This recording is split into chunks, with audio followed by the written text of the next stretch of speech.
ګوري تاسو نننی کلاس ته نننی کلاس کې به موږ په ایڈوانس کې اټ مین چې په مین مینیو کې به موږ په ایڈوانس کې څه وایو آنلاین یوزر به وایو.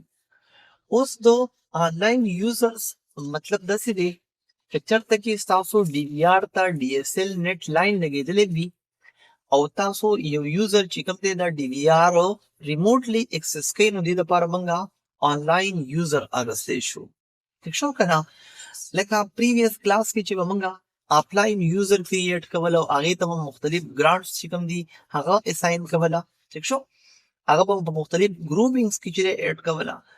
اوس دلته کې د آنلاین یوزرز دپاره خامخا به ستاسو ډي وي آر چې کوم دی دا به کنیکټ وي د انټرنیټ سره. ٹھیک شو؟ ځکه یې خو ورسره نیم ورکړی دی آنلاین. اوس دلته کې زما سره ځکه یوزر نیم او آی پی نشو گئی چې زما ډي وي آر څه چې کوم دی هغه ډي ایس ایل لاین ورته نشته. نو دلته به د هغې بیا یوزر نیم راځي، آی پی به راځي او لاګین ټایپس به راځي. صحیح شو که نه؟ بل په دې کې پکې دی آوټپوټ ایډجسټ. آوټپوټ ایډجسټ آلریډي تاسو یو پیر ویلی دی. کوم ځای کې مو ویلی دی زه تاسو ته درښیم. رایټ چې په کلیک موږ واخیستو آوټپوټ ایډجسټ دلته نه به راغلو. د دې دا وینډوز چې کوم د تاسو چیک کوي که نه، اوس زه مین مینیو ته ځمه ایډوانس کې او په ایډوانسو کې آوټپوټ ایډجسټ ته راځم.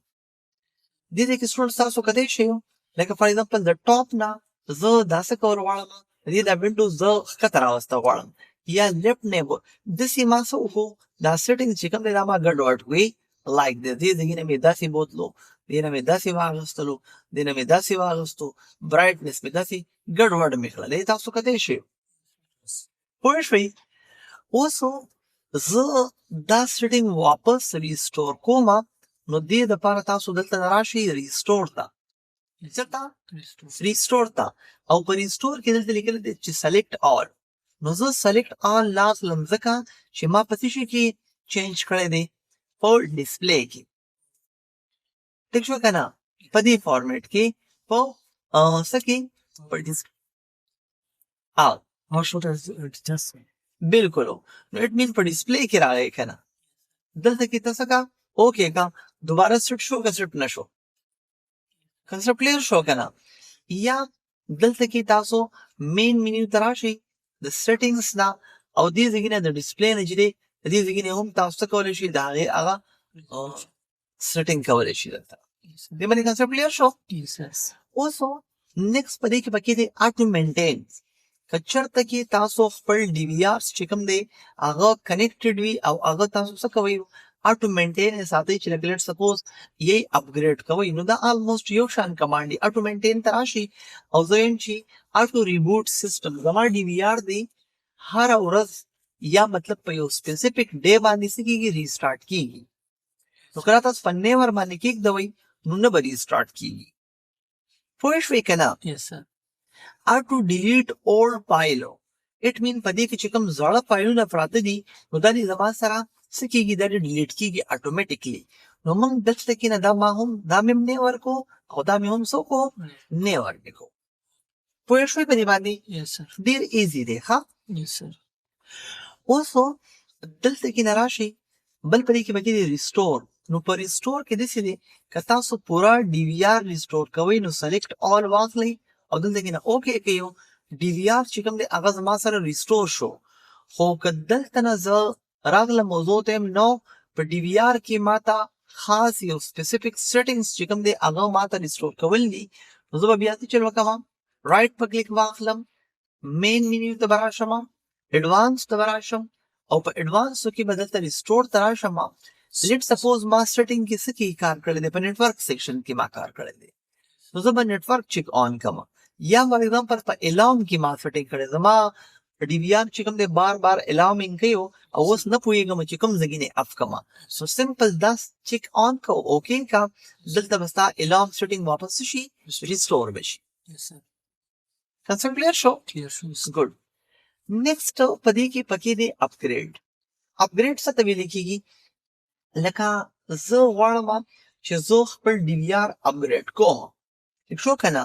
نو تاسو یې د یو اس بي نه تاسو دې ته به یو اس بي ولګوئ ټیک شو که نه یا اټ مین د یو سرور سره تاسو کنیکټ کوئ نو د هغې سره تاسو بیا اپګریډ کولی هم شئ د دې سافټویرز چې کوم فایلز به تاسو نور لوډ کوئ خو د دې دونه ضرورت نه راځي د اپګریډیشنز د ډي وي آرز ټیک شو که نه بل ډیوایس انفو ډیوایس انفو کې زموږ سره استعمالیږي لکه څنګه چې تاسو په موبایل کې اباوټ ګورئ از اټ از دلته کې نه دی ډیوایس انفو نو په ډیوایس انفو کې موږ ته شو کوي چې ستا ډي وي آر چې کوم دی هغه 4 چینلز دی په دې کې الارم ان چینلز په څومره کم چینلو باندې الارمز چې کوم دي شته نو 0 دي زموږ سره ریموټ کنټرول ټایپس چې کوم دی هغه جرنل دی نو دلته کې تاسو ویلیو چې کم ریموټ کنټرول تاسو استعمالوي لکه ټین د کم ریموټ تاسو کمپنیز تاسو استعمالوي لکه پی ټي زیډ کې منګه استعمالو پوه شوې که نه نو دې کې نه بیا د هغې منګه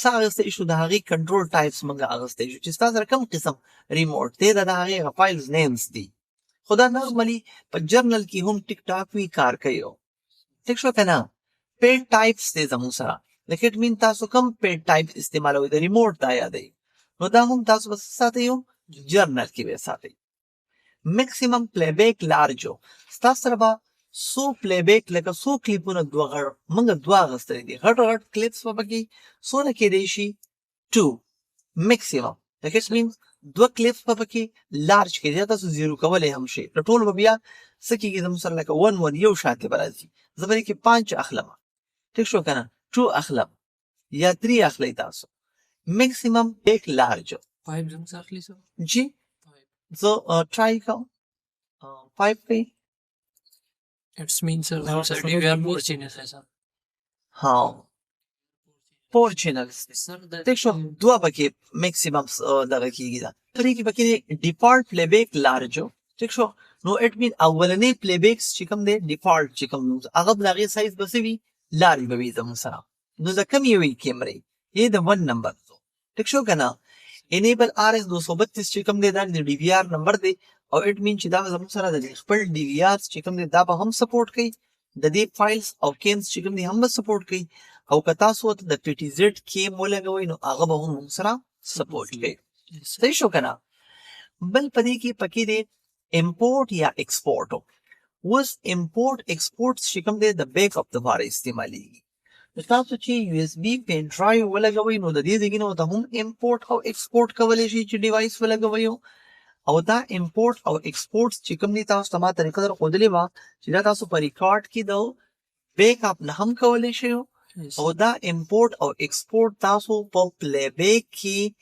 دلته کې د کوم ځای نه چې تاسو کټس ولګوئ د دې ځای نه هم تاسو واپس بیرته واخلئ او بیا دلته نه بیک اپ واخلئ یو اس بي ورته سلیکټ کړئ او سمپلی تاسو څه کوئ بیک اپ واخلئ نو دې ځای نه هم تاسو دغه بیک اپ اخیستی شي ورسېدئ په دې باندې ها کنسپټ کلیر شو yes sir ګډ